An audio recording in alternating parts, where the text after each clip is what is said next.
Buenos días. Muchas felicidades a todas las madres, especialmente a los de mi familia y a las hermanas de Casa de Esperanza de Ponce, a la iglesia que me honro en pastorear en Ponce. Que Dios te bendiga, iglesia, que Dios te bendiga, amada hermana, que la paz de Dios sea contigo y que el Señor bendiga tu vida, bendiga tu casa y tus hijos, y que la petición de tu corazón y tu gozo sea cumplido en este día. Que el mejor regalo lo recibas de parte de Dios en este día. Dios te bendiga mucho. En este momento quiero compartir contigo una palabra que la he venido meditando y la he estudiado, analizado, he orado por esto y la titulo de la siguiente manera: o compites o me adoras. Esto fue una experiencia que tuve en una ocasión donde estaba muy afanado haciendo mi trabajo como músico en la iglesia, y era tanto el afán que tenía que cuando el Señor me tomó en un momento que bajé de un devocional, el Señor me hizo esa pregunta: o compites o me adoras. Me encuentro en Génesis 29 del 31 al 35, un escenario que va muy acorde con esta palabra. Y dice así en Génesis 29 del 31 en adelante: y vio Jehová que Lea era menospreciada, y le dio hijos, pero Raquel era estéril. Y concibió Lea y dio a luz un hijo, y llamó a su nombre Rubén, porque dijo: ha mirado Jehová mi aflicción, ahora por tanto me amará mi marido.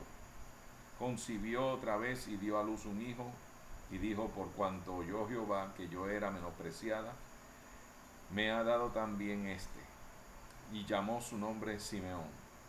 Y concibió otra vez y dio a luz un hijo, y dijo: ahora esta vez se unirá mi marido conmigo, porque le he dado a luz 3 hijos. Por tanto llamó su nombre Leví. Concibió otra vez y dio a luz un hijo, y dijo: esta vez alabaré a Jehová. Por esto llamó su nombre Judá, y dejó de dar a luz. Quiero que oremos juntos antes de empezar esta palabra. Padre, en el nombre poderoso de Jesús, yo te suplico que tú hables al corazón de cada persona que vaya a escuchar este mensaje, que esta palabra llegue a los huesos de la iglesia, muy especialmente a estas hermanas, Padre Santo, que hoy celebran su día de madre. Yo te suplico que tú bendigas a estas madres, Padre Santo, que con sacrificio educan, enseñan, Señor amado, se entregan por completo, Señor amado, para bendecir a sus hijos y a su casa, Señor. Bendícelas y hónralas donde quiera que se paren, en el nombre de Jesús. Amén y amén.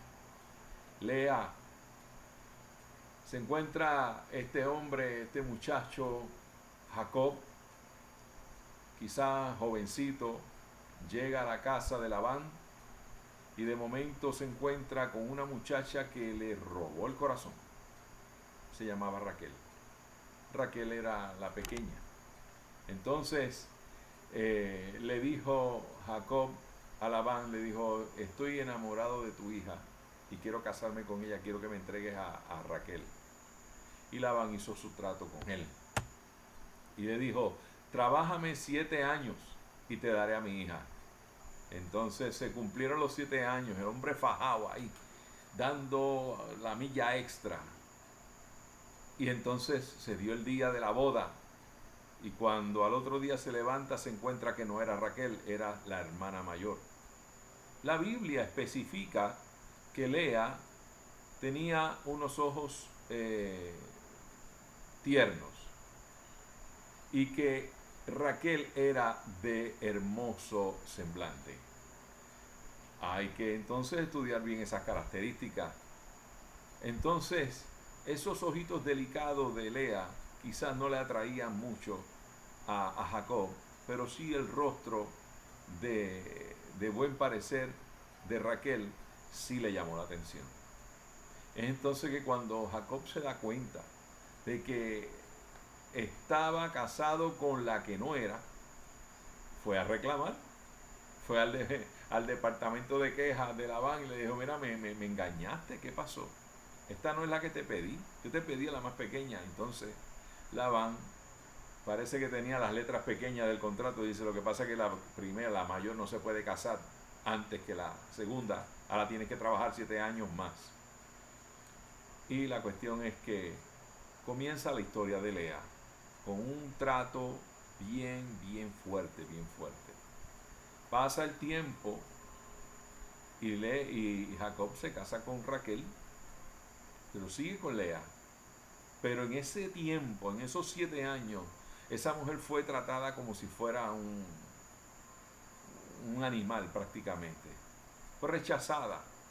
Y la cuestión es que Jacob se lo demostraba. Y quizás se sentía, los sentimientos de esa mujer, se sentía fea, se sentía que no servía para nada, que podía hacer.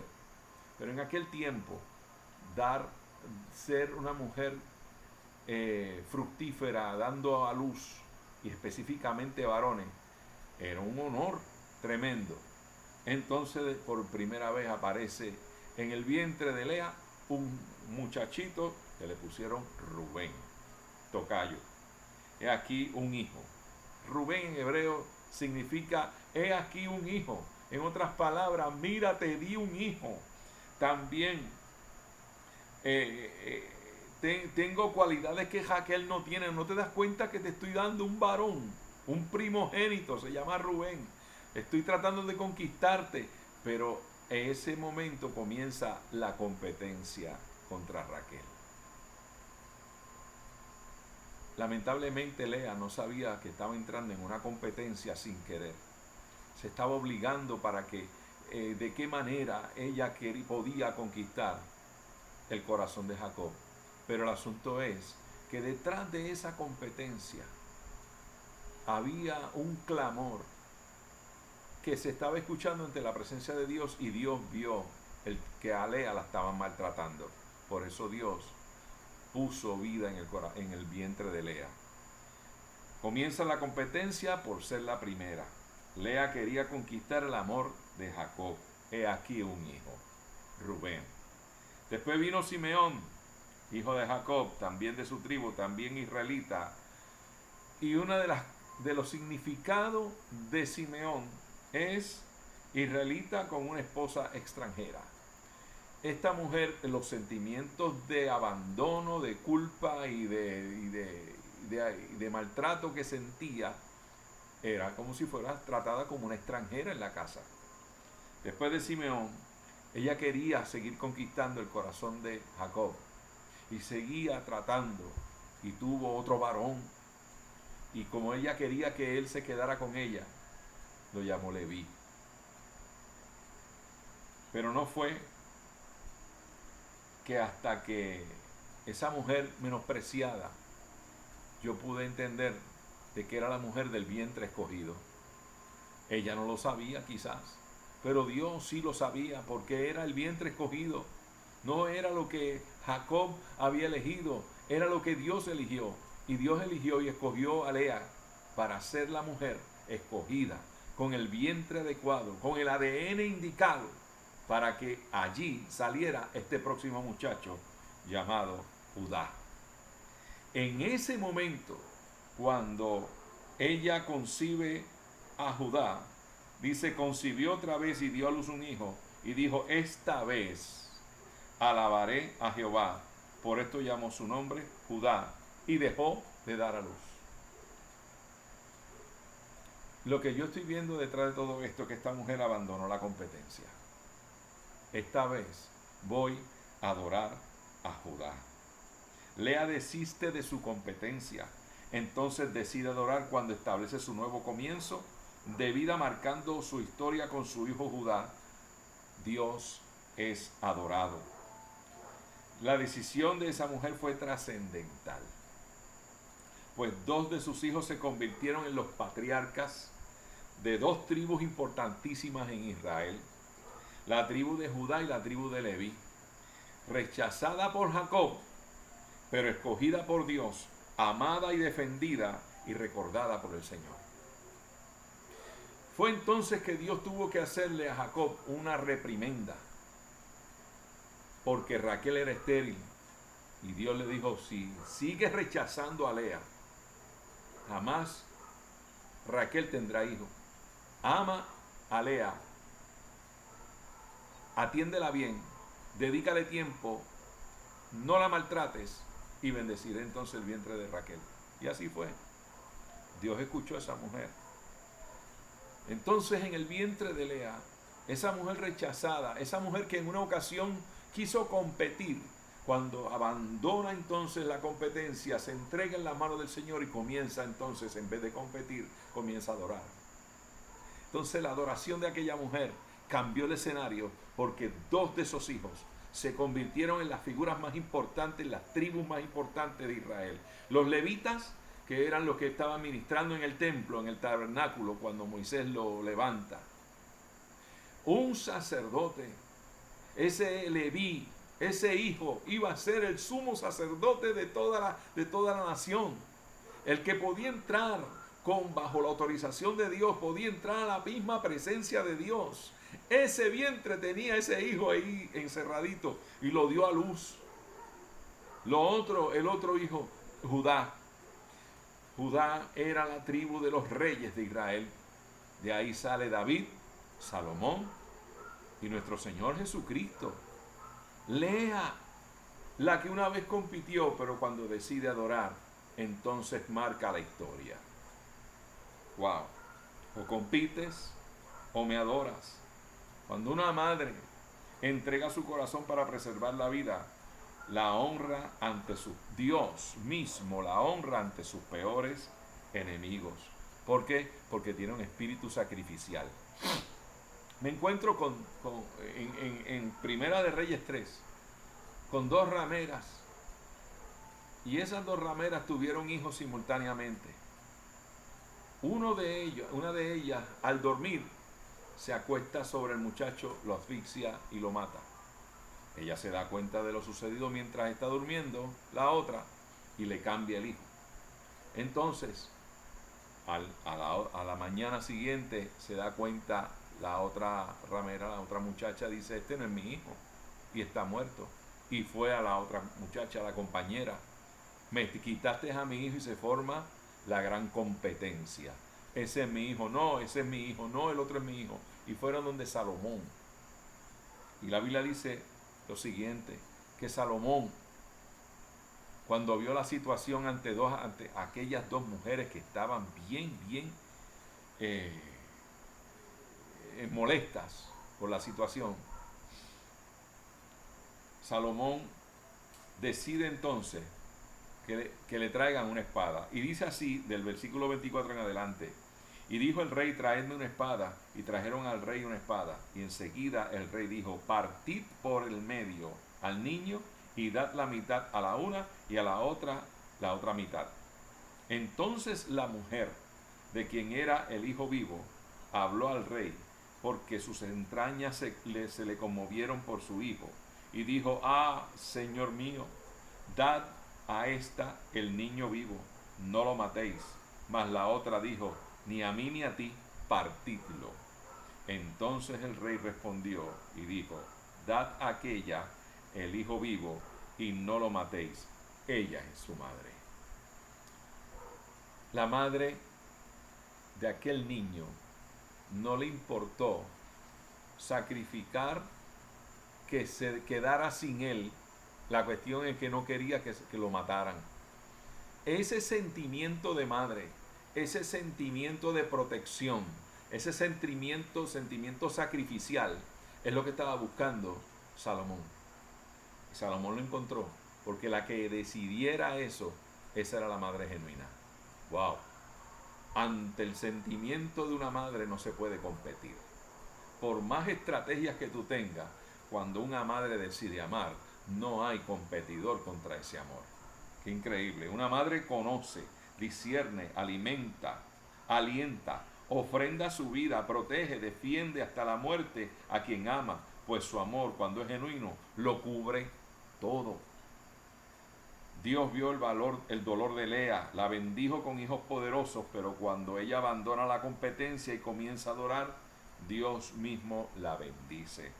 Cuando hablamos de la mujer, muchos pueden tener diferentes conceptos, pero sí hay algo que yo tengo que entender, de que Dios tiene un concepto de la mujer muy fuerte y muy definido, y nadie cambia su concepto de lo que hizo como secreto, como un regalo a Adán. Dice la Biblia en Primera de Pedro 3:7. Primera de Pedro 3:7. Vosotros maridos igualmente vivid con ella sabiamente, dando honor a la mujer como a vaso más frágil y como a coherederas de la gracia de la vida, para que vuestras oraciones no tengan estorbo. Amén. Como a vaso más frágil. Wow. Vamos a detenernos un poquito ahí. Skeuos es lo que significa vaso en griego. Un vaso, un recipiente para contener líquido, vaso de misericordia o de ira. Era el vaso que se usaba para rituales sagrados. En Éxodo 37:16 dice lo siguiente. También hizo los vasos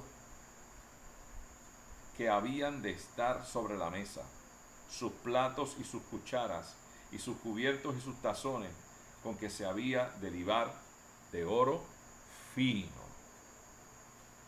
Cuando estamos hablando de oro fino, estamos hablando de un vaso de honra. No es un vaso para echar carbón, ni para echar tierra. Era un vaso para un lugar específico.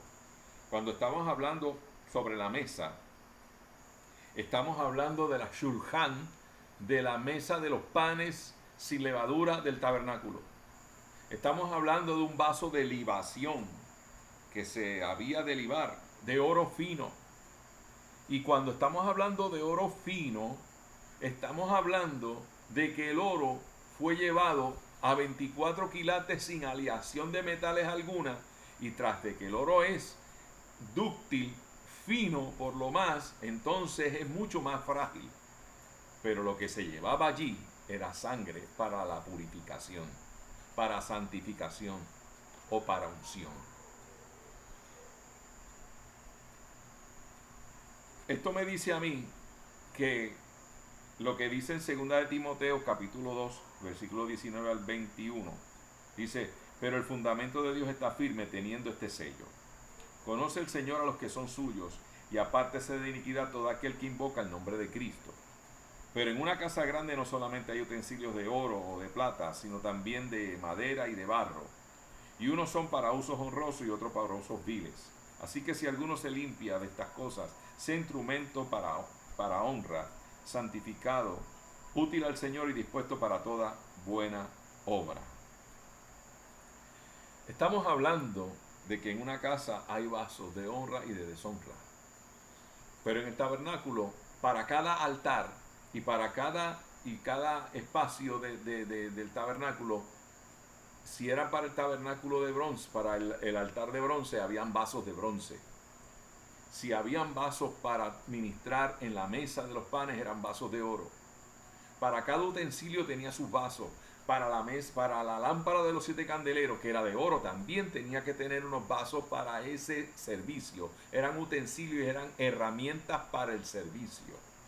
Entonces, el concepto que Dios tiene de la dama, el concepto que Dios tiene de la mujer, es que es parte de tu pacto. Es que es necesario que la tengas a tu lado para que tu pacto se lleve a cabo. Entonces, ¿cómo la vamos a tratar? Como un vaso de deshonra. ¿Qué vas a echar en ella? ¿Y qué vas a echar? ¿Qué vas a depositar en ella? La Biblia te dice a ti: vosotros maridos igualmente vivid sabiamente con ellas, dando honor a la mujer como a vaso más frágil. Dando honor. En otras palabras, ese vaso que está ahí.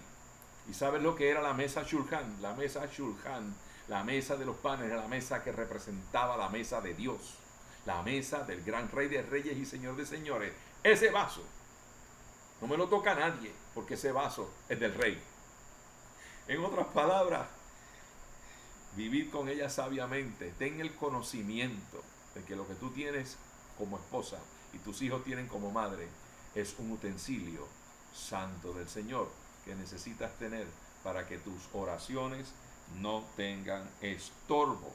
La Biblia lo dice, y como coherederas de la gracia de la vida, para que vuestras oraciones no tengan estorbo. ¿De qué estás llenando a tu esposa? ¿De honra o de deshonra? ¿Cómo la estás tratando? ¿Como vaso de bronce, como vaso de barro o como vaso de oro? Hijo, ¿cómo estás tratando a tu madre? ¿Como vaso de honra, como vaso de barro? ¿Como vaso de oro fino? Porque el vaso frágil, la cuestión es que el oro, cuando tú lo aprietas, es dúctil, cede.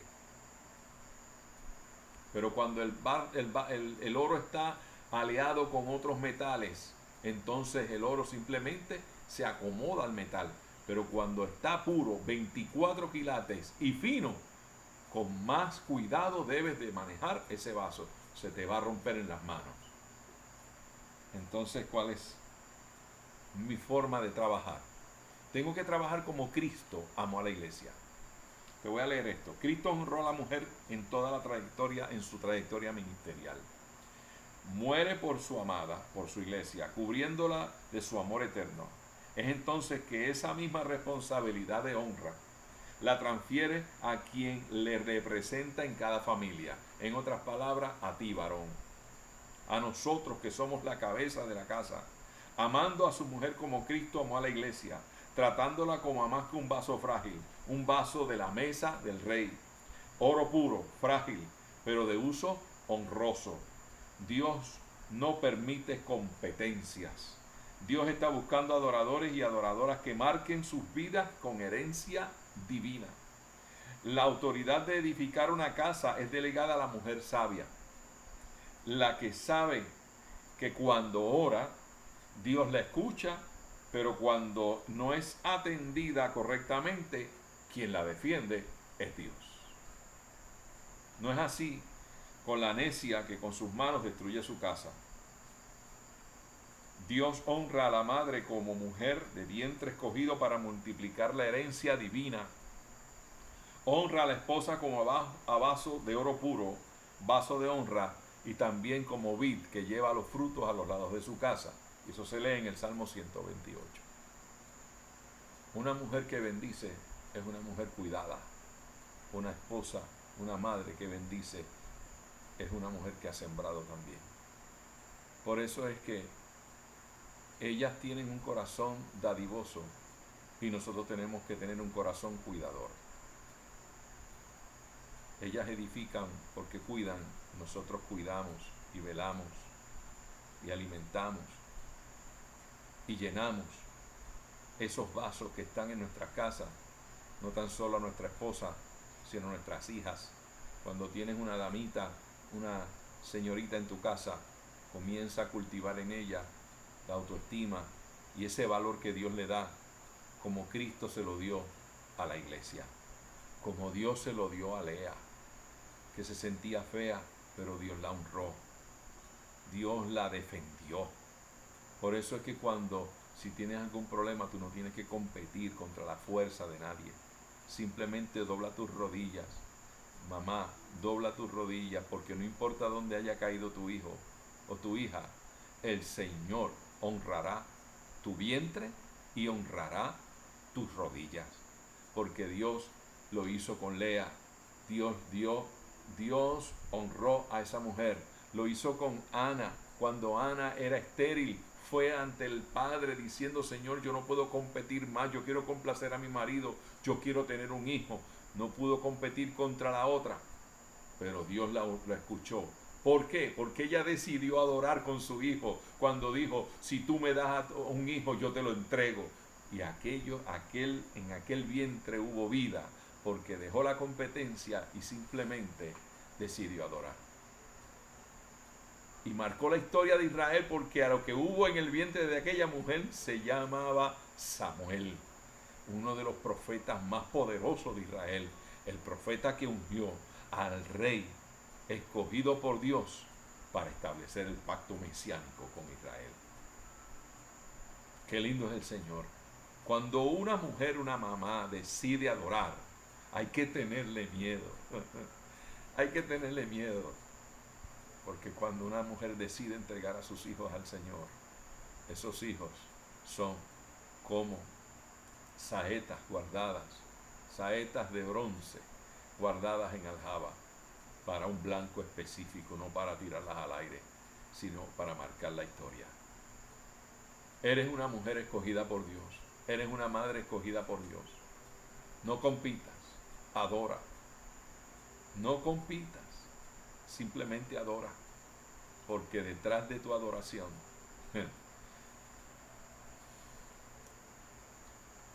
hay un poder desatado para toda la historia de tu generación. Cierra tus ojos, quiero orar por ti. Padre, en el nombre de Jesús, yo te pido que tú bendigas, Señor amado, a todas las mamás, a todas las madres que están escuchando este mensaje. Que no compitan, Señor, que adoren, que te adoren, porque desde esa rodilla que se dobla, ese clamor que se levanta, será escuchado para trascender a las próximas generaciones. Aun cuando ella no esté, en el momento que ella parta contigo al cielo, aún esas oraciones seguirán siendo contestadas, porque quien la hizo fue una mujer fiel. Padre, bendice y honra el clamor de cada madre que en este momento se levanta a favor de sus hijos y de su familia. Gracias, mi Dios. Bendícenos a todos los varones que podamos entender este misterio tan hermoso de honrar lo que tú nos has dado por esposa y lo que nos has dado como madre de nuestra familia, Señor. Gracias una vez más. Sea honrado tu nombre en nuestras casas. En el nombre poderoso de Jesús. Gracias, Señor. Amén. Dios te bendiga.